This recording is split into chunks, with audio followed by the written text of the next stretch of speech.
Hey everybody, welcome to the Multifamily Legacy Podcast. I'm your host, Corey Peterson. I need you to pay attention right now and stop everything that you're doing because we have something very special, a big announcement. I'm here with my good friend, Miss Kim Green, and she has something she wants to let everybody know about, and it's pretty near and dear to my heart. And so, Kim, tell us. First of all, thank you for having me. Thank you for having me. I'm Kim Green, and I'm a business manager for a youth football team. Had the privilege of knowing Corey and having his awesome son on our team. And these children on our team are comprised of kids that are 12, 13 years old. Some of them are going to high school next year, and they have a once-in-a-lifetime opportunity to go to Florida and play in the Tackle Football National Championship. They've done something special this season. Yes, they have. They are a really good team. And what's their record right now? They are 10-0, folks. 10-0. Yeah, baby, 10-0. That means something. It does. These kids started training in June. They did their tough 20s for 20 days in a row. I've watched them work really hard. Everyday practice. Now, understand this. In Arizona, June is super. It is 110 degrees. And when they put their pads on, I think that week, it was 113. So these boys have been through hell and back. Yes, they have. And so you are doing a fundraiser. A fundraiser. Yes, I am. So tell them what you need them to do. I need you to go online to sendtheteam.com and donate some money to the team. Okay, because there's a cost to go to There Florida. is a huge cost. We're sending 30 kids. 30 kids. And all the chaperones and stuff like that. Coaches. They're in Florida for a week. They have a chance to play at least 3 games. Yeah. And in between, they're going to do their studies because, of course, all these kids are good athletes too. These kids are going somewhere in life. Yeah, they really are.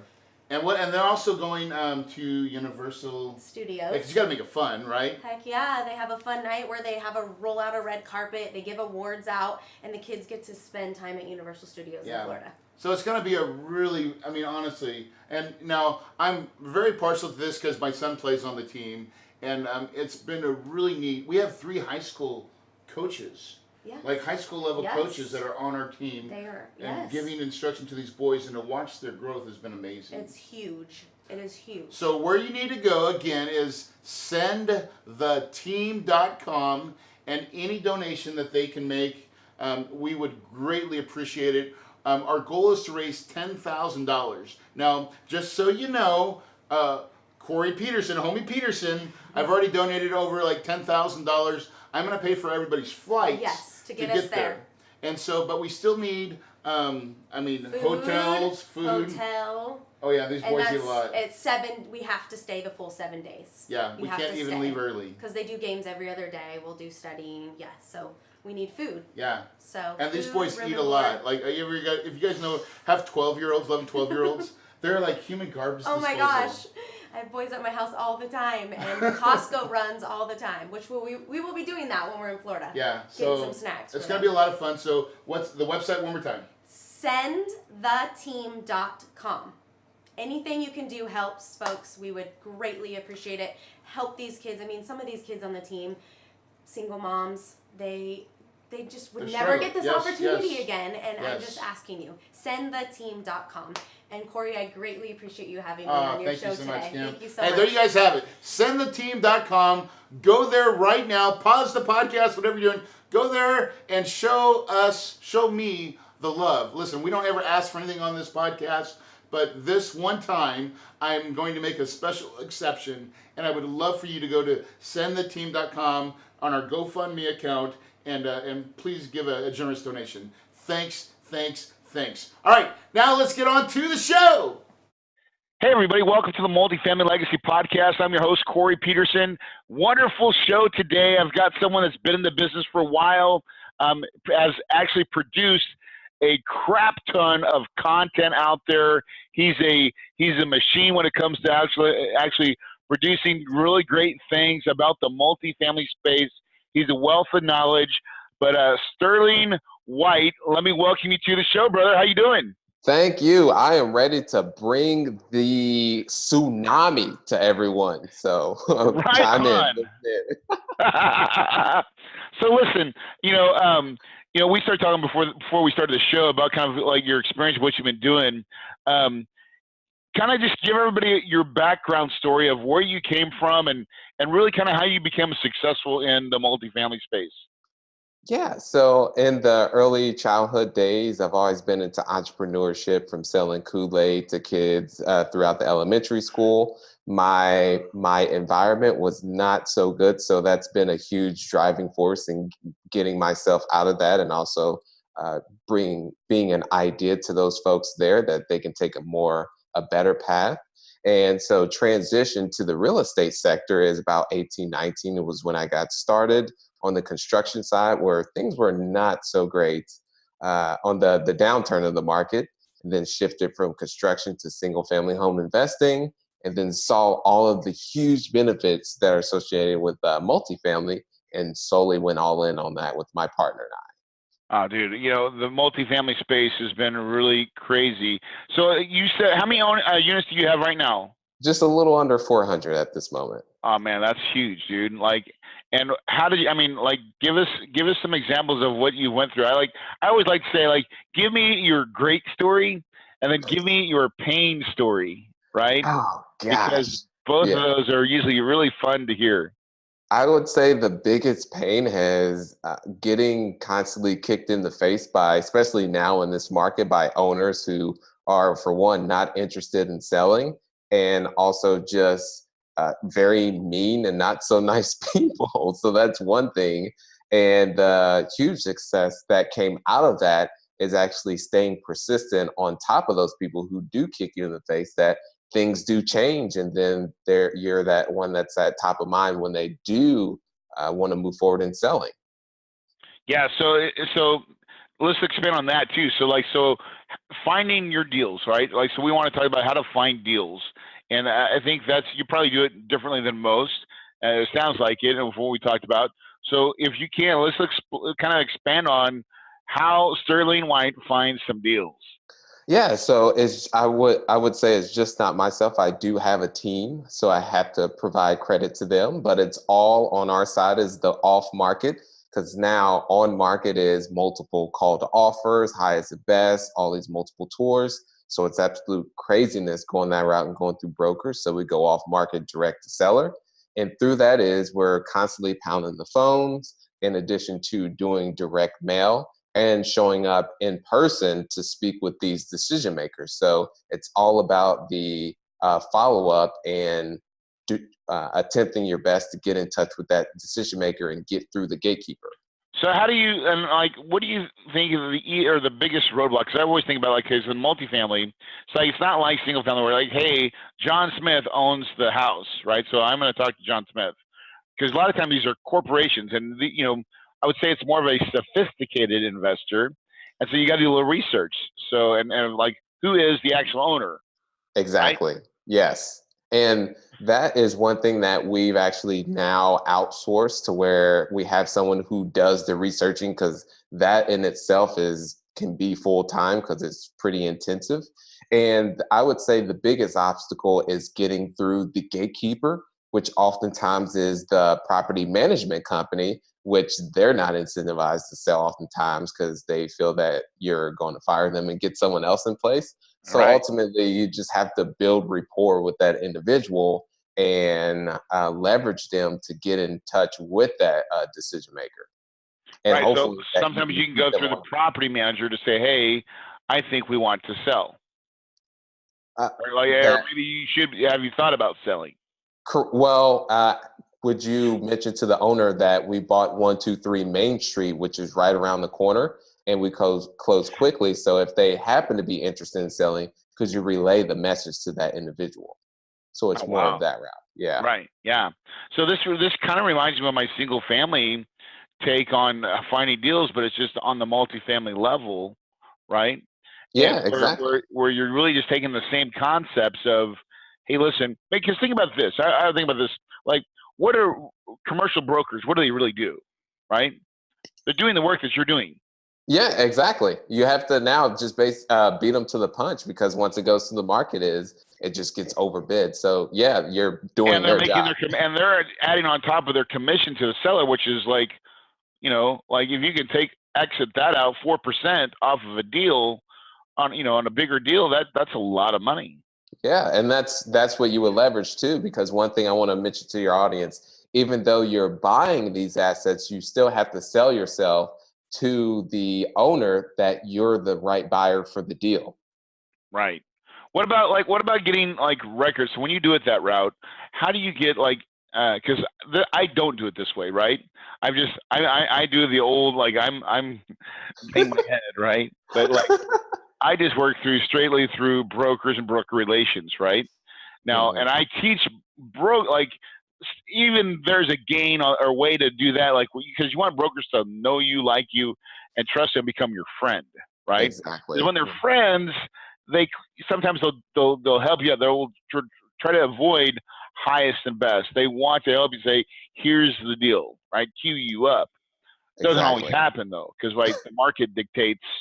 Like when you got big bad buyer coming in, he like said, well, that plan was out the door. Yeah, and they're incentivized for their client on the other end too to get the best price for them. So it's yeah. It's tough, right? Yeah. So but like getting financials, right? And that's one of the always things that like I've always is like it's kind of hard to get like complete and accurate financials, but maybe that's not the case. So speak to that.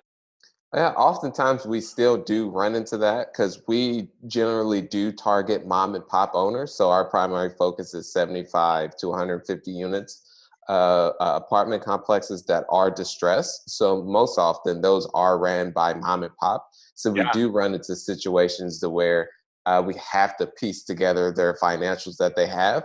So what we do is we'll just normalize what it would look if it was efficiently and professionally ran. Right. No, I get it. Yeah, I mean, you model because even like so internally we know our numbers, right? It's like we know our expenses, and really it's just a matter of understanding the income that it could take, right? Exactly. So once you can figure out the income side of it, which is not hard, right? We already know the expense side of it because those are pretty much fixed for us. We know what it costs to operate.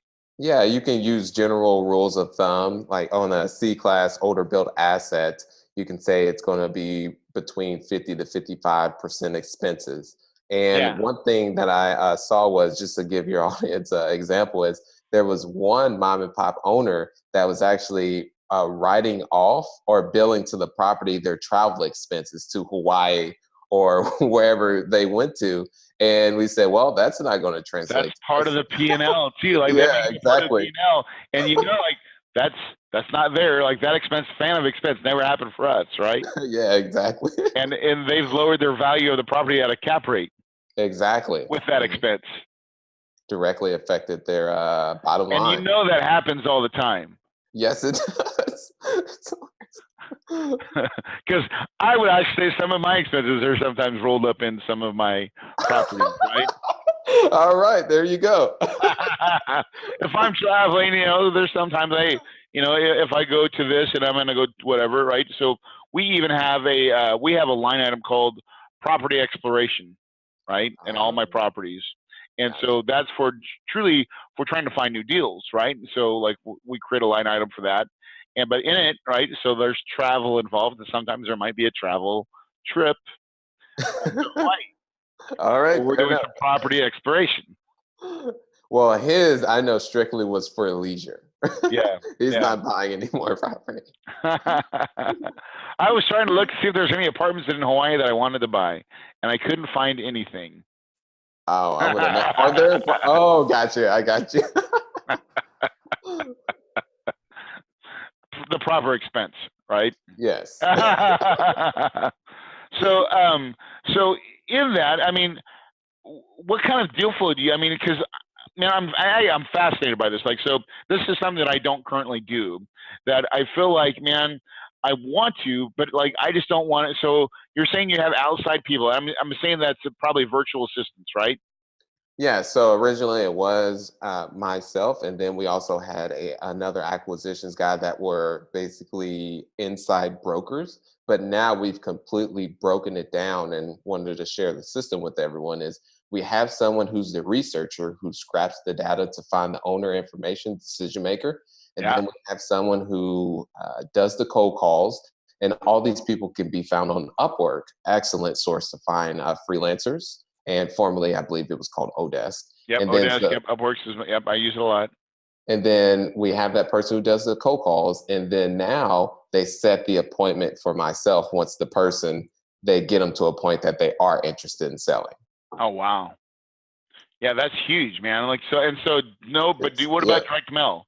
Are you just doing true phone calls, or are you doing a little bit of direct mail as well? Yeah, so we integrate the direct mail as more of a follow-up mechanism. So if we're not able to get in touch with them through the gatekeeper or through them directly, that's when we'll do direct mail. Yellow letters, we'll send little gifts saying, hey, just looking to get in touch with you. One thing I would love sharing with people is, well, I'll actually send a Rubik's Cube and it'll say, hey, let's figure this out. Just something staying on top of mind. Yeah, man. Yes. that's really like, listen, getting top of mind of somebody. You know, no one's thinking about selling until they're ready to sell. Like, I mean, exactly. I had an idea the other day. Someone said, hey, Corey, why don't you should think about selling this property. And I've owned it for a while. And I would have never thought about it. I'm like, well, it's not ready yet. He goes, but I think you could probably get a ridiculous amount of money for it. And so all of a sudden, like, my wheels started spinning, and I was like, well, man, I think I'm gonna try to sell my property. I'm gonna, so like we're getting it ready for sale to sell spring. There you go. Did you have someone in mind to sell to, or it's? So whoever can give you the most money.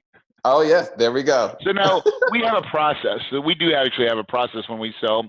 We will try to find small family office and broken 1031 exchanges, right? Oh. So we actually do some direct mail marketing for that because we usually have we have perfect financial records, right? And we keep our financials very tight, very clean. It's very easy to read, cash books. So that's typically how we will try to sell for more money, is because those types of buyers will overpay if they have an easy button. Oh yeah, exactly. Yeah, and they're saving all that money on taxes or deferring. Yeah, exactly. Deferring the taxes, like they'll overpay because they don't want to get hit with a big tax bill from our biggest uncle, right, Uncle Sam. That tax man, he's a real partner, whether you know it or not. Exactly. He's always going to get the money. Yeah. So what kind of deal flow do you get? Like, what are you trying? How many deals are you trying to buy in a year? And what's a good pace for you? Because everybody has it. This is different for everybody, by the way. Yeah, so I would say our goal this year was 500 units on the multifamily side. We are just at a little under 200, so we did not hit that goal. We still have the rest of the year left. Well, right. Just a couple months. But through that, so we're looking at acquisition side between about 5 to 6 deals. Well, I'd say 4 to 5 would be perfect. Right. Or a solid. And we're looking at anywhere between 150 to 200 properties in order to pull down one. Okay, right. And typical unit size, what are you rolling with? 75 to 150. Okay, so that's a great size, right? 75 is really my minimum as well. Really, I honestly say 100. My management company will say 75, but I like 100. Just because it gives me a little bit more flexibility, right? Yeah, economies of scale too. You can have someone definitely full time as far as a property manager and a maintenance. 75 is kind of a tweener off the top. Yeah, tweener, exactly. Yeah. It is tweener, dude. You're like, I don't know, man. Yeah, exactly. You don't get all excited at 75, but it's like 100, like 150. You're like, ooh, I'm pretty excited about that. That's yeah, exactly. Property, right? What about so when you find these people, do they tend to be pretty easy to work with? The owners? Once they in their mind, they're like, man, yeah, you're right. I think I want to sell. How hard is it to then get them under contract? Yes and no. We're actually dealing with the seller right now, and it's been through the course of just a little under a year and a half or so, where we've gone back and forth to being very close to going under contract, and then he actually went with a buyer at some other time. That deal fell through, so now he came back to us, and now he's actually looking for a farm to do a 1031 into, so still has yet to sign the contract. So it really varies. Some sellers are easier than others, but oftentimes when you're dealing with the mom and pop side, is the financials may not be as sophisticated. So Right. again, that goes into normalizing everything. But you just said something that really just caught my attention there too, because timing. So you're saying he's having you in backup. He's saying, listen, I want to get my 1031 exchange set up. I know you want to buy the property. If I can get this piece going to do the whole exchange rolling, then I'm willing to sell to you.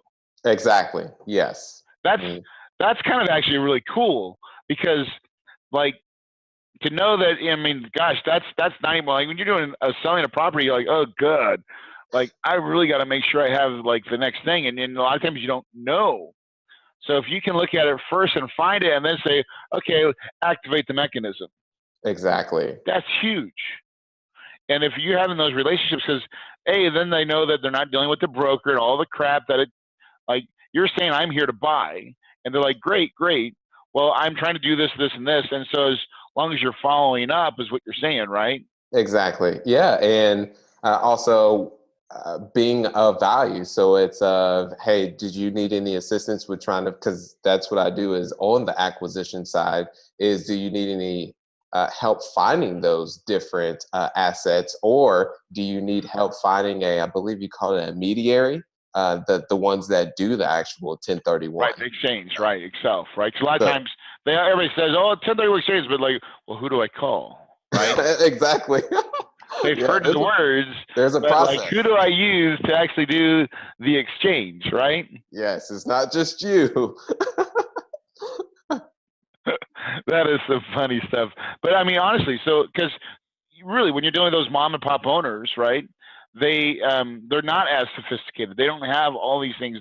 They bought something and figured it out, and so like that's kind of like they want to make sure that they're able to, like, if you can provide value, what you just said, provide value. Exactly. That goes a long way, does it not? Yeah, and that's another way just to follow up too. That's the biggest, because you can keep, let's say, pound the phone, direct mail, showing up in person and saying, hey, are you interested in selling? Hey, are you interested in selling? Or you can take another route and be of value. Hey, have you heard of a 1031, and then provide some education, or it's just another way to follow up ultimately. Yeah. I mean, well, and I think you can find it also. I always tell people, like, one deal can change your life in a multifamily, don't you? I mean, like, your first deal you got, like, it had to feel really good. And like, when you say, oh, we only did 200 units this year, like, it's still 200 units. Yeah, I agree. Yeah. It's just a different, I guess, perception for me, and going bigger. Yeah. Yeah. Well, I mean, and me too. Like, I want to do, like, my goal is to do 1,000 this year. Right. So, and we close away. Have our last closing on November 30th, and we'll hit it. Right. Oh, nice. Right. But like, but if we didn't, like, I'm still okay. Like, we closed 2 deals, right? 2 bigger ones, and this third one's a pretty good sized one as well. And like, I'm perfectly fine with that. I don't have to, and I don't even say like number of units anymore, right? Because everybody's like, oh, how many units do you own? How many units?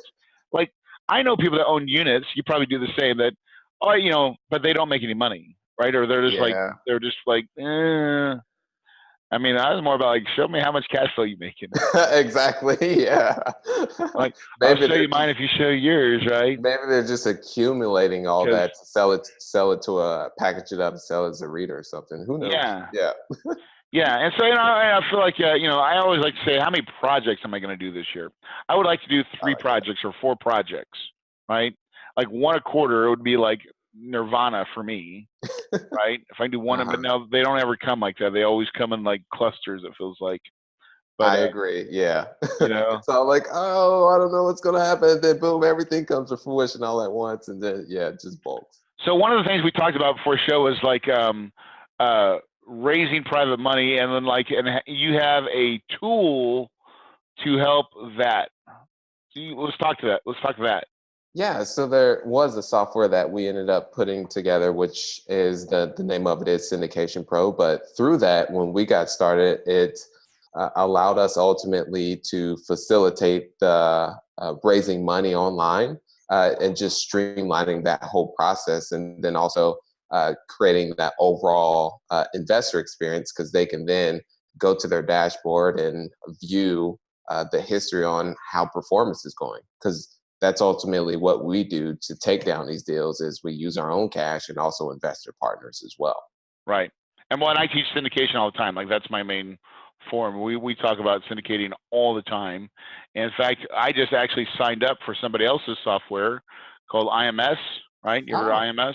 Yeah, I'm familiar with them. Yeah. Right. So we just signed up so we can have a login portal for all our investors so they can have and see all their deals and their, what they're invested in. Because I mean, I've got multiple people now in multiple deals, and like they want to know, like I can't, like, because they're like, I don't know which ones I am in, right? What's going on? You know, I know I get my checks, but like it would nice to be able to see it in kind of like a statement form.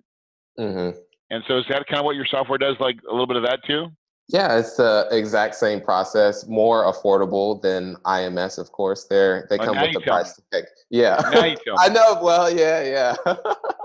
And yeah, because what we've experienced is what you alluded to is investors are looking more for that overall experience to be able to log in somewhere and kind of keep up to date on their investment. Let's talk about how, like, so in my mind, this is like why I'm moving towards it because I believe it's super, super valuable right now, right? So, because like in the age of raising capital, it's all about perception. Perception's reality, right? Exactly. So if you look like Joe, I'm just working out of my house, even though I'm working out of my house.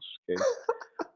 But it looks real nice. I would not have guessed that. Yeah, this is my home office, so, and it's the only office I have.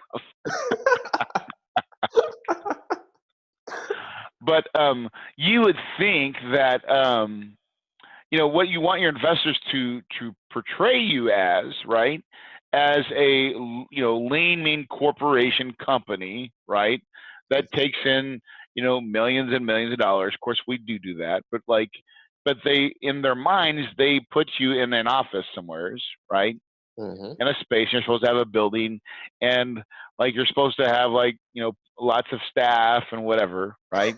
Exactly. Even though, like, you just saw my assistant, she's kind of been going back, right? She comes to the house and she works. That's her office is right behind mine. Oh, there you And go. that's like, but that's our reality. But you want to have a front to be able to show them that you're sophisticated in your reporting and you're in like a login. So like Merrill Lynch, right? Your brokerage account, you log into that, right? Yeah, exactly. And so it makes just sense. What you're offering, what you have, really plays well into like, hey, I want to log in and see how my investments are doing. Yeah, versus someone, oftentimes they'll email you or you send just a standard email that says, hey, this is how your investment is going. And then they have to jump back into their email and kind of track it and then go to a calculator and do the math on their own. And yeah, so it's a lot. You don't want your investors. You want an easy button for your investors. Like, hey, just log in. We put in all the data. It populates.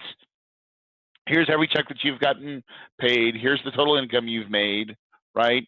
Here's maybe even the value at the property based on the last NOI or whatever. Our T12 average of what our property's worth. Right. And with that, for people who are just getting started, ultimately, what we've been discussing is the whole investor experience that ultimately assists you with the whole retention because they see that the professionalism and they have the easy button that they are saying, okay, well, I trust this individual. I really like the service. I'm going to keep investing with them for the long I want to give them more money. Exactly. Right? That's what we all want. Because that's really what it's all about is saying, hey, I have a platform. I'm not just Joe Smo. You can show your friends and buddies, right? I can talk to them and like, this is I invest in real estate and they, and here's my account and here's what it works. And they start doing that golfing because people with money tend to talk, right? Exactly. And they always like, everybody wants to show who's got the biggest and baddest, right? And like, that's the truth. And so they love, that makes good conversation. And all that does is raise you and your company up on a pedestal. Exactly. It brings you value, which allows you to raise more and more capital. And so that, we've never done, like, so I've been doing this for, I don't know. I mean, I just now we're not even launched our portal yet. Like, we have been putting all the data, because we had to go through all our properties and get everything. And like, we've been doing data entry for like a while. Oh gosh. Hopefully not you specifically. Oh, no, does it look like I do that, bro? Yeah. Yeah. Fair enough. Right. That's not, there was a meeting today that I wasn't part of, but I know a meeting went down. Okay. Hey, you just get the Spark Notes. Yeah, exactly. So I know we're close. We're close to getting all the data in, so we can actually turn it on live, because we really want to be able to launch it live, and because that is important to share that, like, that experience with our investors. And so on your side, going back to the brokers, how's that experience been going with you? Have you been able to get pocket listings for this year? Or I mean, we got 3 great deals. So like, and those all came from broker relations, right? And so, I always like, but we have to kiss a lot of frogs, right? Yeah.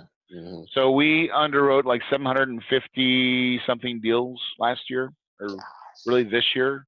We'll transact on 3, and my group, a couple of other guys, will totally transact on 6 deals, of which 3 are mine.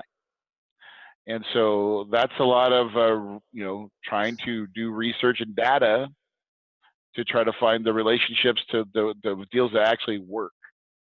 And most of them don't right now. Like we don't, like, even usually we try to have a pipeline of potential deals that may or may work. And right now we have no pipeline. Gotcha. Yeah. Of things that we think that might even, like, nothing qualifies to even say, let's like kick the tires.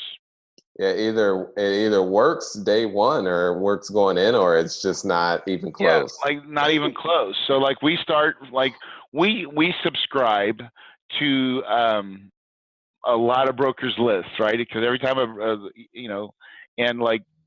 and so then we start crunching numbers. And so we have a very much a archaic formula of what it takes to get into, and where we have a potential qualified deal. And then from there, we start informing it, and we have other people that take it to the next level until it finally says, "Hey, this merits a site visit." Right? Oh, gotcha. When do you specifically get involved on that don't. site visit? Okay, gotcha. So I actually I have this. I pay it out. My management company does a lot of the work on it. Right? They'll go and do the site visit and make sure that they're all involved, and like that's what they do. Right? Gotcha. I don't do it anymore. I used to, but like it's not a good use of my time. I really, my job is to talk to capital. Yep. Okay. There you go. You see it when it's under contract. Huh? You see it when it goes under contract. Yes. Yeah. Oh yes. Yeah. Yeah. Once we're under contract, then we'll because usually immediately after that we'll do our due diligence. So I'll always fly out for due diligence. I got to put my feet on the ground. But we'll have someone that will do a site visit, and they provide what's called a CSV, cumulative site visit report for me with all images and pictures, and like we have a whole list of what the hell happened, right? What they see. So it's a report that's given to me, and so from there that I can make informed decisions to say, yeah, okay, that this looks like what we want to do. Awesome. Well, there you go. You've stepped all the way up now. Well, I believe in living the sunsets and palm trees kind of lifestyle of, do as little as possible and make as much money as possible. Fair enough. Yeah. Great philosophy to have. Listen, I have actually someone just showed up, so I don't want to cut our podcast short, but I really kind of want to make sure I don't leave him behind. But so if people want to get a hold of you and get the software, where do they go? How do they find it? Yeah, so you can go to syndicationpro.co, not .com, .co. And also, if you want to reach out to me, I'm more than happy to provide you value on, marketing to find investors, raising money, finding deals, etc. That can be sterling at syndicationpro.co, or you can reach out to me on biggerpockets.com. As they say, slide into the DM. Slide to the DM, bro. So syndicationpro.co, right? And that's the software. And then, dude, that's probably pretty valuable. I think I'm actually going to go and check it out. And I really want to, like, because I know what I'm paying, and I'm paying a lot. I know you are. Right? I'll say, Sarah, stop everything. All that work, there's no way. But listen, I mean, for ordinary average syndicators that are actually out there raising money, like that is the new must-have. You must have, if you want to raise your game, wouldn't you say, like, that you have to have that software, some type of form, whether it's an IMS, your software, or something. You need to have something where people can log in and really get, like, their stuff seen and viewed, so it looks professional and to the point. We're the digital age versus the old school route, and you just gotta adjust with the times ultimately. Yeah. Brother, man, thank you so much for your time. Thank you. Looking forward to learning more. I'm going to have you on my podcast again, because I'm going to go onto this site. I'm going to check it out. And listen, thank you so much for that valuable. Go find off-market deals, and then go to Sterling Pro, right? Syndication Pro. Syndicationpro.co, right? To check out the portal and how you can raise capital and have a legitimate system to go make it happen, right? Yeah, exactly. All right, brother. Action. All right. Thanks, man. Hey, listen, you may be right now listening to this podcast, and you may be saying to yourself, gosh, how do I do this? How do I get into the real estate game? We have provided you a really nice way to kind of get started. We call it the Quick Start Workshop. And you go to kahunawealthbuilders.com, and that is a place where you can, like, opt in for free, get some education to start your journey, because I believe you start the journey in your head first. And when you start to believe it, you can achieve it, and your paradise can be possible.